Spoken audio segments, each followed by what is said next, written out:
Hello, I'm here with Professor Dr. Silja Graupe. She is a scientist at the Cusanus Hochschule, a university in Germany that she also co-founded. And you have a very interesting project that you are doing research on about the manipulation of textbooks in economics. Can you speak a little bit about it? How did you proceed in your research and what did you find out?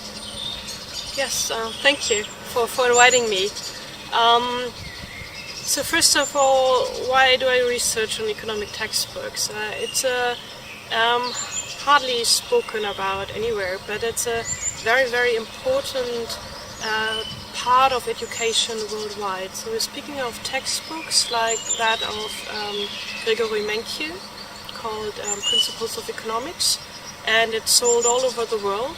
It's used in all colleges and universities, and we have textbooks that has been translated in about 40 languages. It's a huge market, so there are just millions and millions of copies sold, so it's a huge issue of power also. So we are talking about the textbooks that teach students the basic about the world economy and the economy in their countries. And so it's not just students of economics, but also students of management and so on. So we are literally talking about millions of students that are reached worldwide. And so, but if you're looking at the textbooks, what you expect is that economics today is a very hard scientist, like all mathematics, and very objective. And so this is like the whole atmosphere that is created by economics worldwide. But what we found is something very different. So if you talk about manipulation and influencing, it's about influencing the thinking of students on the level of unconsciousness. Mm-hmm. So if you have a hard science, you usually have to use your rational brain all the time.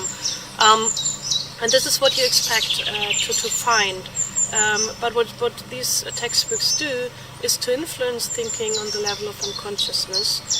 And it's not really about hard science, but what we call, for example, ideological framing. And in what way do the textbooks influence? So what we've looked upon is just the use of language. The textbooks today, they don't really teach how to do hardcore mathematics, but they just use formula all over the way, and it's more to break it out your everyday experiential thinking. So in influential speaking in the language of influence science, it's what is called depatterning. So you first is an attempt that you lose all your usual structures you think with. So what we have researched on is the concept of the market, and usually you have lots of experience about markets. You go to supermarkets, your parents are battling on labor markets and so on, but all this thinking you have, all the experience you have, it's completely devaluated. So you can't use anything what you've learned before in order to understand these textbooks. The textbooks devaluate what you've learned before. Yes, this is yeah. what you call depatterning. You're getting in the state like a child. You can't use what you've learned before. So you're lost in it. Yeah, you're lost, and this is what students tell us a lot in other empirical research do. You're kind of stuck in a tunnel. And so you really try to grasp to get any meaning into it. And here, for example, what we found is what we call in influence science is about a black and white approach. So you don't know what the market is. You know it doesn't have to do anything with your experience, and then it's just it's a kind of block, and it's just separated against the state. And then you put all the nice words you put in context with the market, and all the bad words and all the bad emotions you put into the state. And this is what we know from manipulation. Mm-hmm. It shouldn't be in an objective textbook. Yeah. So, for example, in Samuelson, which is one of the most important, historically speaking, one of the most important textbooks, they speak, well, if like first pages. So what would happen if there wouldn't be a market in New York? You don't know what a market is. You know, people would be in mortal terror of a breakdown. They would starve. They would be on the brink of collapse, and so on. And it's a highly emotional, highly illogical kind of speaking about. A second find in relation to the concept of the market, that usually it's a social process, a very complicated social process, and you should have a lot of empirical data on it. You should know who the actors are, who the institutions that are involved, but you can't really find anything. But the market is more treated like a human. It's talked like being an actor.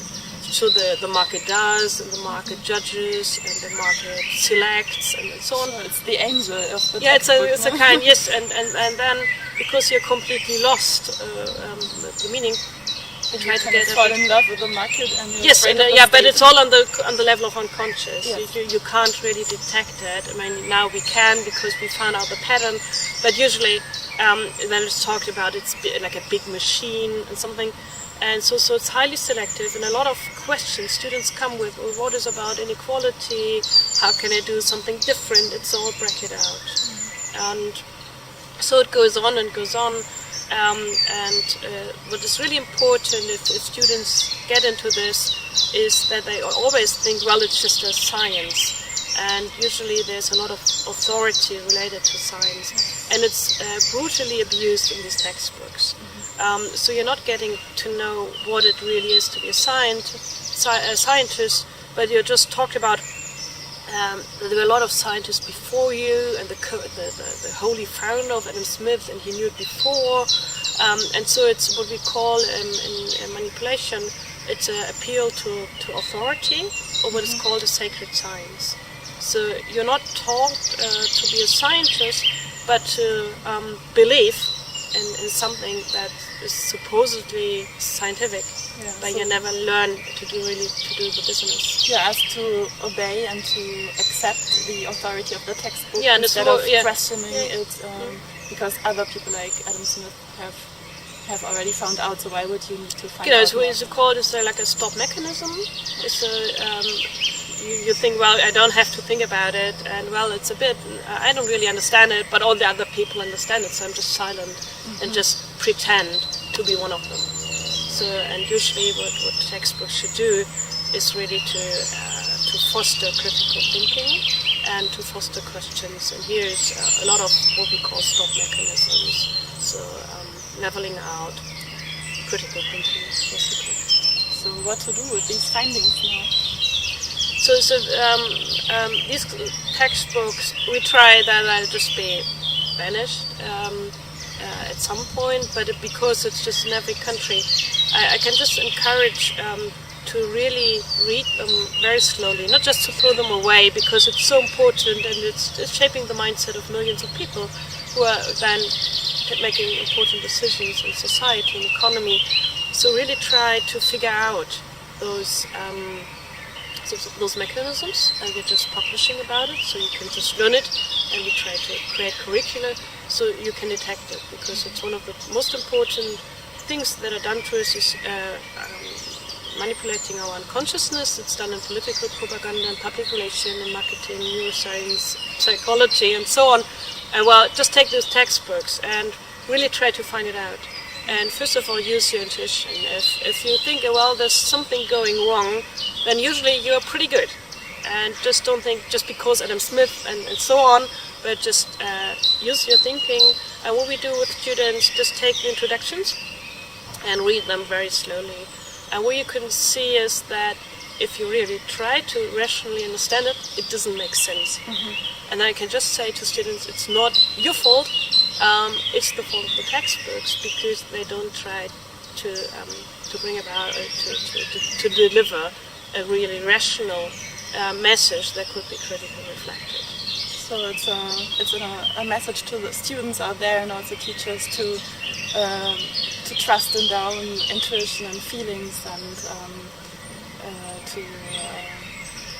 not take any authority without questioning. Yeah, and what's very important always if you have to do with manipulation is really try to get a bunch of people where you can think, because usually what is done is that you're just taken out of your experiential context. And you're trying to get rid of what was worth speaking about in your families, with your friends. So really get together, don't try to do it on your own, because then you feel helpless. So just talk about your motivations, why I wanted to study economics, why are my questions not answered, why they're not heard of, and just try to find people that are doing it with you. So for example, in Germany and other places in Europe, we have the network of plural economics, and here young students just get together and help each other. Mm-hmm. And it's so important, because if you lose social context, then manipulation is very easy to be done to you. So this is, yeah, and what's also very good, we know it also from manipulation research, is to really have a good humor.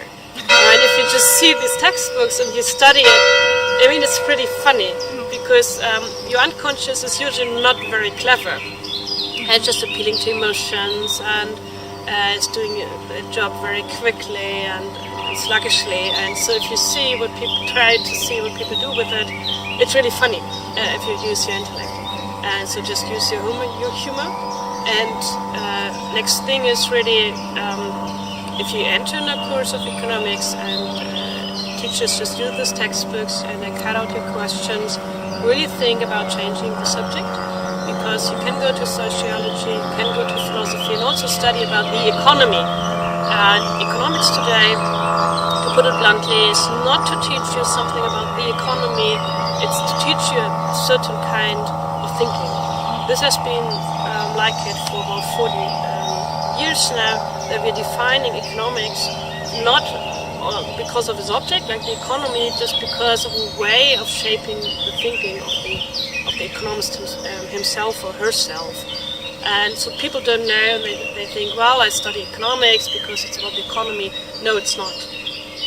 And so really, if you enter the subject, try to find people where you can keep your questions and where you can make a difference, or really think about studying something else. And just tell people about those difficulties we have with these highly influential textbooks. Yes, thank you so much for these interesting findings and also the good tips. So I memorized, stay in groups, be self-confident, and question everything. And have humor. And have humor, yes.